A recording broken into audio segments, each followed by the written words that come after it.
Carta Paulo à igreja de Éfeso, no capítulo 3.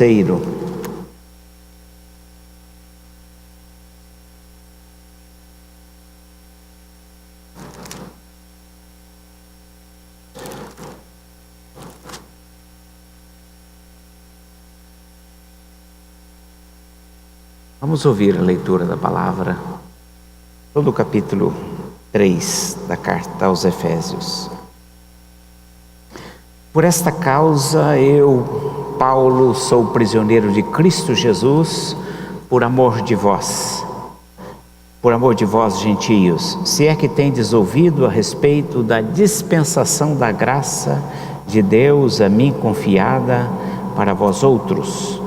Pois, segundo uma revelação que me foi dado conhecer o mistério, conforme escrevi há pouco, resumidamente, pelo que, quando ledes, podeis compreender o meu discernimento do mistério de Cristo, o qual, em outras gerações, não foi dado a conhecer aos filhos dos homens, como agora foi revelado aos seus santos apóstolos e profetas no Espírito, a saber que os gentios são co-herdeiros, membros do seu corpo e coparticipantes da promessa em Cristo Jesus por meio do Evangelho, do qual fui constituído ministro conforme o dom da graça de Deus a mim concedida segundo a força operante do seu poder.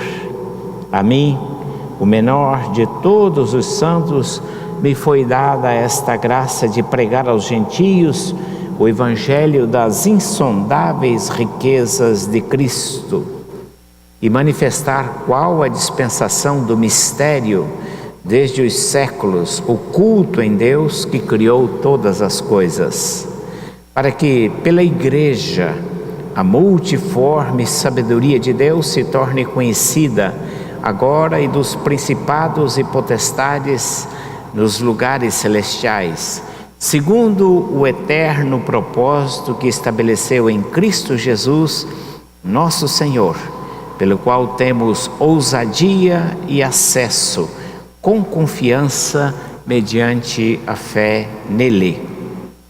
Portanto, vos peço que não desfaleçais nas minhas tribulações por vós, pois nisso está a vossa glória. Por esta causa me ponho de joelhos diante do Pai, de quem toma o nome toda a família, tanto no céu como na terra, para que, segundo a riqueza da sua glória, vos conceda que sejais fortalecidos com poder, mediante o seu Espírito no homem interior, e assim habite Cristo no vosso coração pela fé, estando vós arraigados e alicerçados em amor, a fim de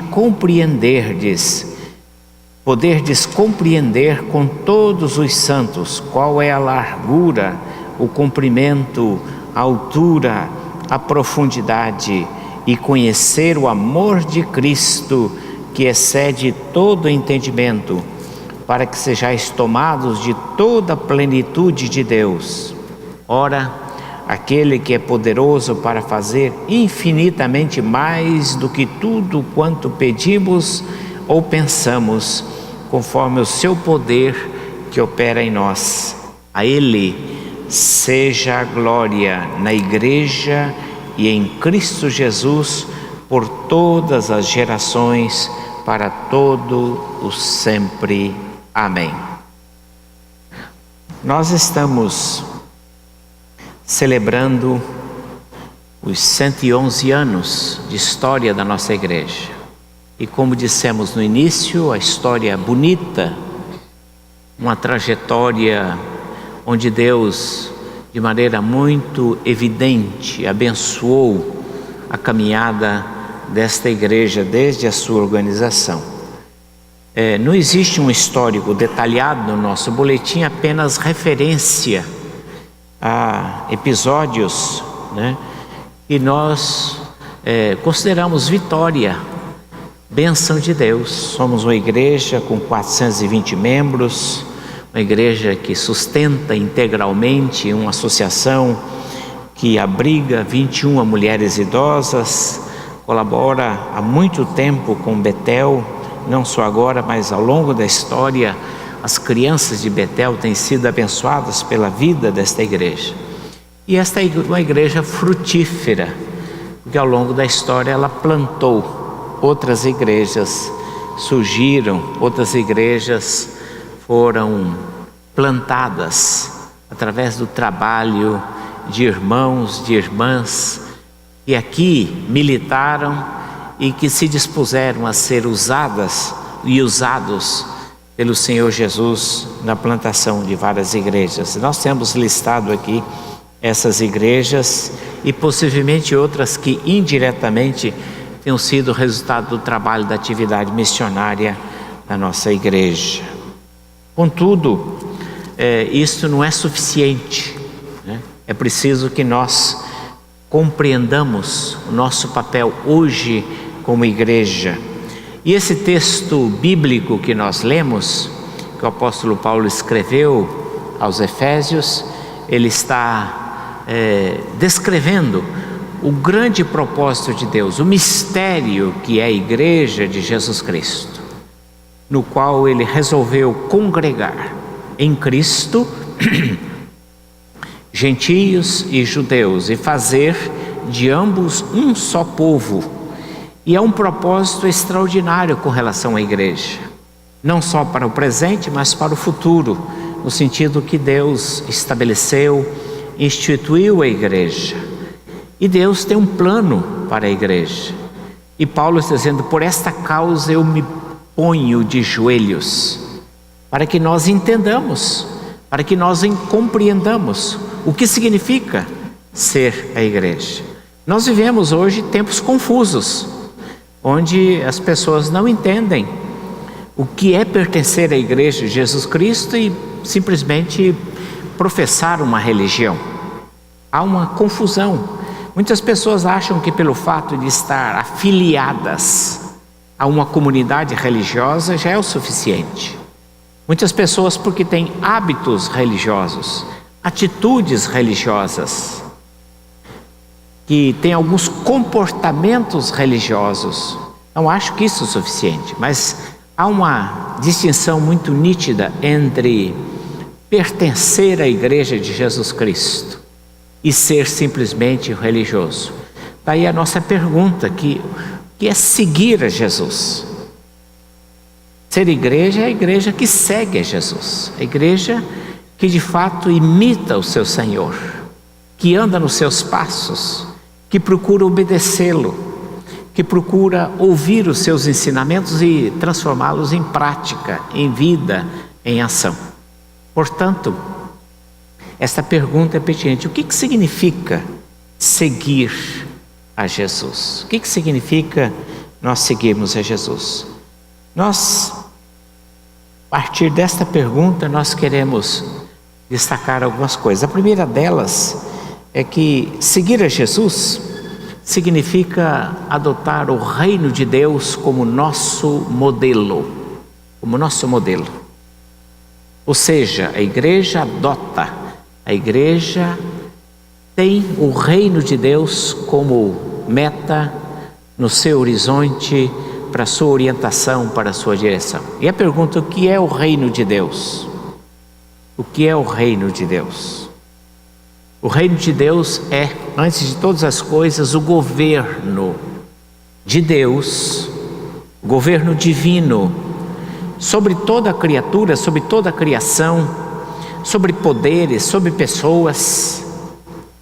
Embora momentaneamente a gente não veja a manifestação deste governo, embora em alguns momentos a gente não consiga visualizar como que Deus esteja governando, presidindo, dirigindo os acontecimentos, mas a afirmação bíblica é que Deus está no controle, Ele é Senhor, Ele é Rei. E todas as coisas foram colocadas sob o domínio do Senhor Jesus. Momentaneamente não há reconhecimento, momentaneamente as pessoas não se curvam, não obedecem, não se prostram, mas o fato é que Deus governa, e Deus governa como rei. Em alguns momentos esse reino está invisível, mas ele é real. Não é porque nós não vemos, não discernimos, não enxergamos, é que o reino não existe, mas o reino existe. E é a percepção da fé, é a submissão da fé que permite discernir o reino de Deus de maneira mais intensa, de maneira mais viva. De tal maneira que a igreja hoje, ela anuncia esse reino, ela proclama esse reino. O reino é maior do que a igreja. A igreja é um arauto do reino de Deus. Historicamente houve um equívoco que no passado se confundiu que igreja era igual ao reino de Deus. Mas o reino de Deus é maior do que a igreja, porque a igreja é temporal, o reino é eterno. A igreja tem limitações, mas o reino é perfeito. Ele representa a exata vontade de Deus para a sua criação e o seu propósito eterno.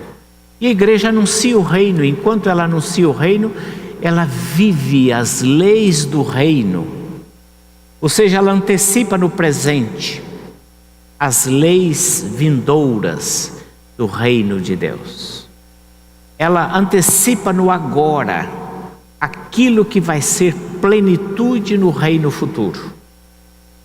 Então a igreja vive essa dimensão. No presente ela anuncia, mas já vive por antecipação as regras, os princípios, as normas do reino que nós anunciamos e que nós aguardamos. Por outro lado, como igreja, nós não temos apenas o reino como modelo, mas temos a cruz como nosso meio e como nosso recurso para sermos uma igreja que de fato segue a Jesus. Deus estabeleceu que a cruz era o único meio de vencer a morte, os poderes das trevas, Satanás, o maligno, as hostes celestiais da maldade. A cruz foi o único meio que Deus encontrou. Se tivesse outro meio, Deus teria feito de outro meio. Nós temos dificuldades de entender isso, de aceitar isto. Mas a cruz foi o único meio que Deus encontrou para estabelecer a vitória, derrotar o inimigo, subjugar Satanás e excluí-lo do projeto que Deus tem, que é o seu reino de Deus. E por isso Deus usou a cruz. E é difícil para nós entendermos, e não é só para nós. O apóstolo Paulo disse que a mensagem da cruz era loucura, escândalo para judeus e para gregos. E as pessoas nunca conseguiram entender, muita gente nunca conseguiu entender por que tinha que ser por uma cruz. Mas Deus escolheu essa maneira, porque era a maneira mais adequada e apropriada de vencer o pecado, cumprir a justiça divina e ao mesmo tempo derrotar os poderes das trevas. E a cruz então, ela aparece como o único meio, o único recurso que a igreja tem para seguir a Jesus. E não é à toa que Jesus disse: se alguém quiser ser meu discípulo, tem que tomar a cruz e me seguir. Tomar a cruz e seguir. O que significa tomar a cruz? Algumas pessoas pensam que a cruz é a sogra, né? Ah, minha sogra. Eu estou falando assim, mas eu me dou muito bem com a minha sogra. A dona Ruth sabe disso. Nós moramos distância muito longe. Mas a minha sogra é uma bênção de Deus, né? Primeiro porque é mãe da minha esposa, né? Então isso já é bênção de Deus.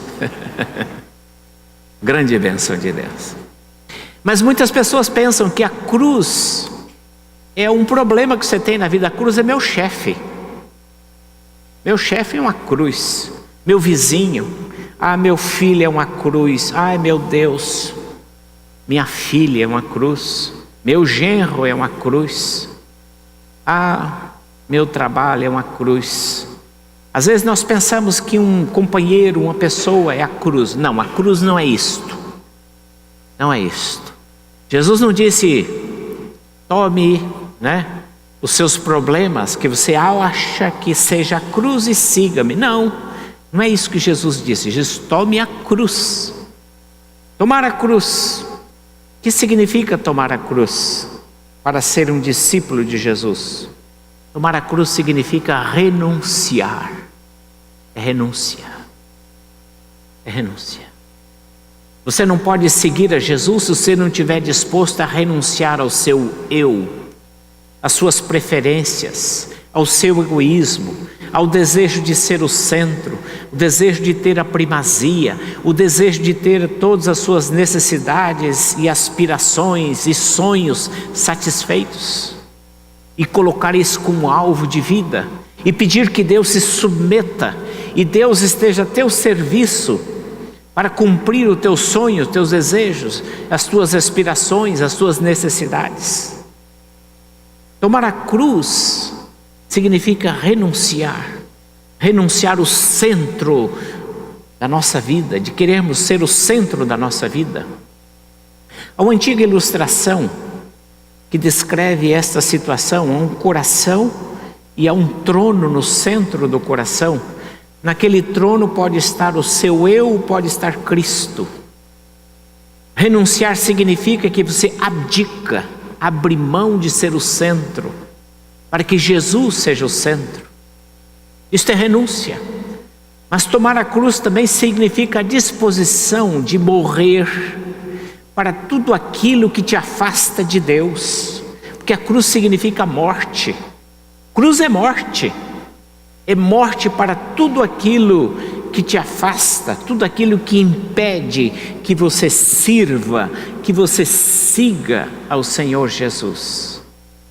Então o que pode ser cruz para você pode não ser para mim, porque para você há certas coisas que te impedem de servir a Deus, que se colocam como um obstáculo, como um empecilho para servir a Deus. Para mim, outras coisas talvez que se coloque como empecilho para servir a Deus, e a cruz significa sacrificar, significa abdicar, significa levar à morte isto e deixar que Jesus controle a sua vida. Nós somos muito ciosos do controle da nossa vida, nós queremos dirigir a nossa vida, desde criança nós somos ciosos do controle da nossa vida. Desde a criança você às vezes vai tentar a criança fazer qualquer coisa, ela diz, não, deixa que eu faço. E nós somos muito ciosos do controle, do governo, da direção da nossa vida, e nós temos muita dificuldade de aceitar qualquer ingerência, qualquer interferência, qualquer coisa que venha de fora, nós rejeitamos e diz, para lá, deixa, eu decido, eu quero, é a minha vontade, é a minha preferência. Nós somos muito ciosos dos nossos direitos, mas tomar a cruz significa abrir mão e dizer, Senhor Jesus, faça da minha vida o que tu queres que eu seja, que eu faça. É abrir mão desse direito, é entregar. É você abrir mão do direito que pretensamente temos de dirigir a nossa vida, mas nós dirigimos a nossa vida, e o que fazemos com a nossa vida? Nós só fazemos besteira quando nós estamos no controle. Nós só fazemos coisas erradas quando nós estamos no controle. E tomar a cruz significa abrir mão disso e dizer, Senhor Jesus, dirige tu mesmo, porque eu entregue a mim mesmo. Só faço o que não presta, o que não deve, por mim mesmo dirigindo a minha vida. Por isso que Jesus está dizendo, tomar a cruz é indispensável. Jesus disse, se alguém quiser ser meu discípulo, esta é a condição. Ele disse, se alguém quiser ser meu discípulo, mas se for boa gente, frequentar a igreja, ser um bom dizimista, não falar palavrão, pagar as contas em dia, tratar bem a esposa, vestir de maneira decente, ser um bom cidadão, pagar o imposto de renda que está aí, chegando, o leão ameaçando, chegar e pagar direitinho as contas, pode ser meu discípulo. Jesus não, se alguém não tomar a cruz. Por isso que é confusão hoje, as pessoas pensam que seguir a Cristo é ter atitudes religiosas. Tudo isso é bom. Você pagar suas contas em dias, você ser um bom cidadão, honesto, tratar bem. Tudo isso é louvável, mas não é o requisito, a condição sine qua non pela qual nos tornamos discípulos de Jesus. Você pode ser discípulo de pastores, adepto de pastores, fã de um pastor, de um líder extraordinário, mas não é discípulo de Jesus se não tomar a cruz, no sentido que o Senhor Jesus está nos mostrando, esse preço.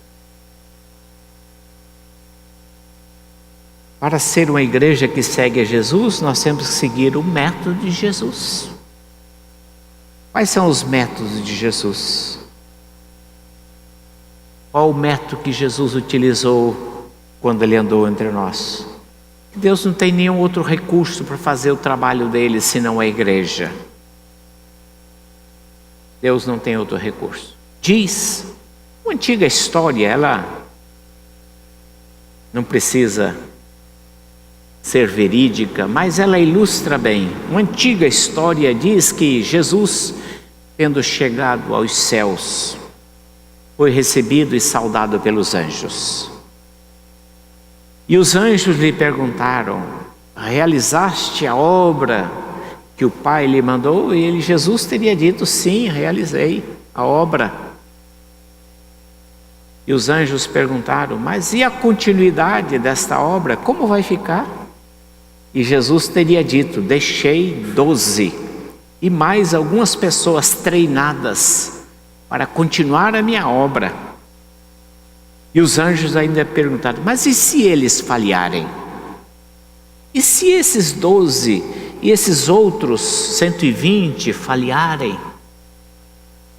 Jesus disse: bom, eu não tenho outro recurso, eu dependo só deles. Na verdade é isto. O Senhor Jesus, ele deixou uma obra e diz: agora vocês façam. Ele fez, ele mostrou como fazer, ele mandou fazer. Ele diz: agora vocês façam, agora é com vocês. Agora vocês têm a responsabilidade. E por isso a nossa tarefa como igreja é fazer discípulos. Porque essa foi a estratégia de Jesus. Essa foi a estratégia de Jesus. Jesus gastou mais de 50% do seu tempo conversando, convivendo com os 12. Jesus pregou para as multidões. É verdade. Ele atendeu multidões. Mas a maior parte do tempo de Jesus ele gastou com os 12. Conversando com aqueles 12, dialogando, ensinando, mostrando, comendo com eles, andando com eles, pescando com eles, dormindo com eles, exortando, conversando e dialogando. E de um modo específico, Jesus, dos 12, ele escolheu 3, ele possibilitou algumas experiências adicionais. Esse é o método de Jesus. E a igreja, se nós queremos ser uma igreja que segue Jesus, nós temos que seguir o método de Jesus. Pregamos, mas nós temos que aprender a voltar os nossos olhos de maneira mais específica para um grupo de pessoas, onde nós podemos gastar a maior parte do nosso tempo, onde a qualidade da atenção, do relacionamento, do convívio tem uma outra dimensão. Ninguém consegue se relacionar com 420 pessoas com um nível de qualidade e de intensidade desejado pelo Senhor Jesus. Humanamente isso é uma tarefa impossível. Mas é possível a gente se relacionar com um grupo de 5, de 6, de 7, de 8, de 12, de 13, 14. É possível que num grupo menor você se relacione, você ore, você acompanhe, você viva o relacionamento mais intenso com aquela pessoa. E a pessoa também viva e ela te conheça com mais profundidade. A tal ponto que quando você chega no pequeno grupo onde você está, no teu círculo de relacionamento, as pessoas olham para você e percebem no seu rosto: está tudo bem com você? Não, eu acho que não está tudo bem não, estou vendo que você está meio triste hoje. Posso orar por você? O que está acontecendo? E num ambiente de intimidade e de proximidade, as pessoas podem abrir o coração e nós podemos cuidar uns dos outros como Jesus cuidou. Isso não é invenção da roda, Jesus fez isto. E por que Jesus fez isto? Porque é mais efetivo, porque é mais produtivo, porque dá resultado. Se Jesus fez, por que a gente insiste em não fazer o que Jesus mandou? E Jesus fez. Se Jesus fez e deu certo, por que nós insistimos em não fazer aquilo que Jesus? Seguir Jesus é imitá-lo nas suas ações, nas suas atitudes, nas suas estratégias, nos seus métodos, nas suas posturas. Se nós queremos ser uma igreja que segue a Jesus, nós temos que prestar atenção nisto. Temos que prestar atenção. E seguir Jesus é nós colocarmos no coração o alvo que o Senhor Jesus estabeleceu para cada um de nós.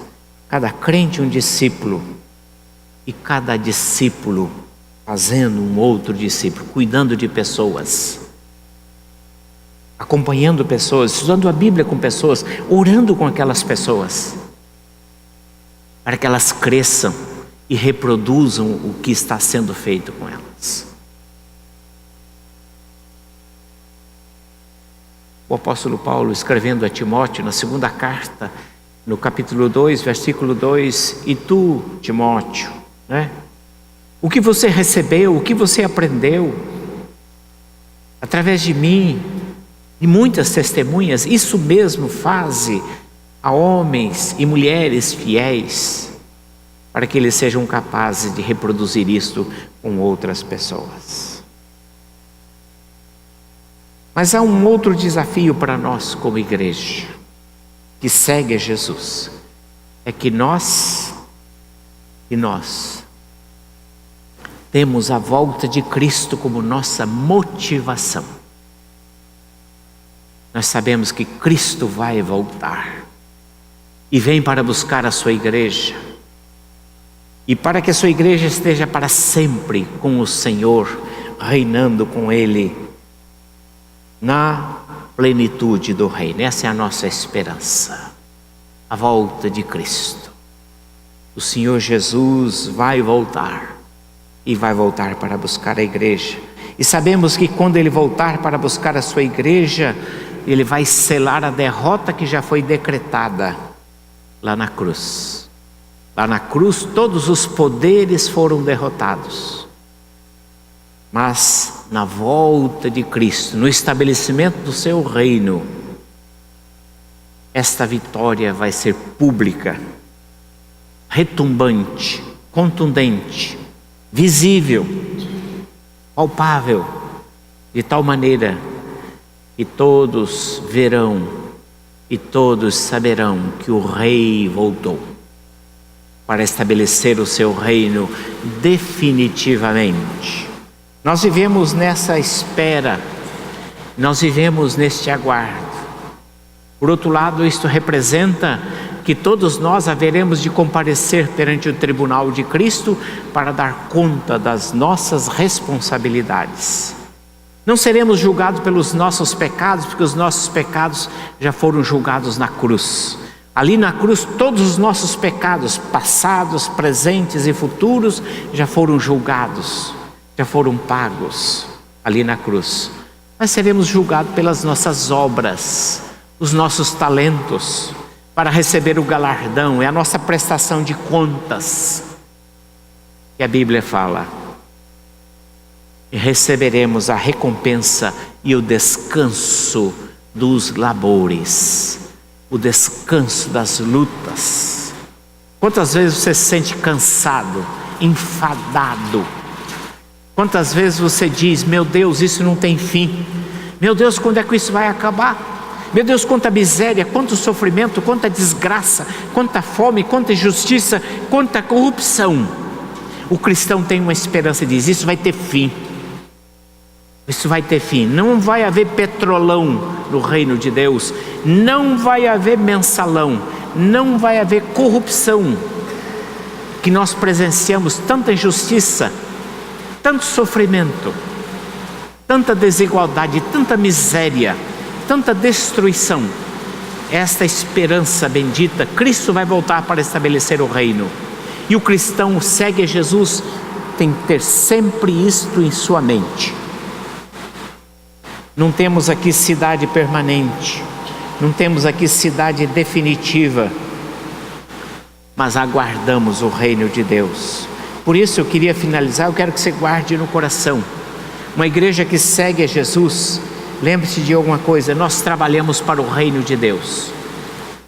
Nós não trabalhamos para a primeira igreja de Sorocaba, nós não trabalhamos para a igreja presbiteriana independente do Brasil, nós trabalhamos para o reino de Deus. Deus nos colocou nesta igreja e na igreja presbiteriana independente do Brasil com um ramo do corpo de Cristo, mas o nosso alvo é trabalhamos para o reino de Deus. Não há discipulado sem cruz. Você quer seguir a Cristo? Precisa tomar a cruz. Nada substitui o mandato divino de fazer discípulos. Você pode até pensar: mas eu contribuo, então não preciso. Não. Eu oro. Não. Eu sirvo a minha igreja, eu sou um bom diácono, uma boa diaconisa, um bom presbítero, um bom líder de ministério. Tudo isso é bom, mas nada substitui o mandato. Seguir a Cristo significa fazer discípulos. E finalizando, só o reino é eterno. É bom sempre lembrar disso, porque às vezes a gente trabalha, a gente constrói, a gente guarda dinheiro, a gente acumula bens, mas só o reino é eterno. Só o reino permanece para sempre. O resto tudo é transitório. Teus bens, tuas posses, tuas conquistas, teus títulos, tua história, tudo isso é transitório. Só o reino é eterno e permanente. Por isso, como igreja que segue a Jesus, nós precisamos andar neste caminho. Que Deus assim nos abençoe. Amém.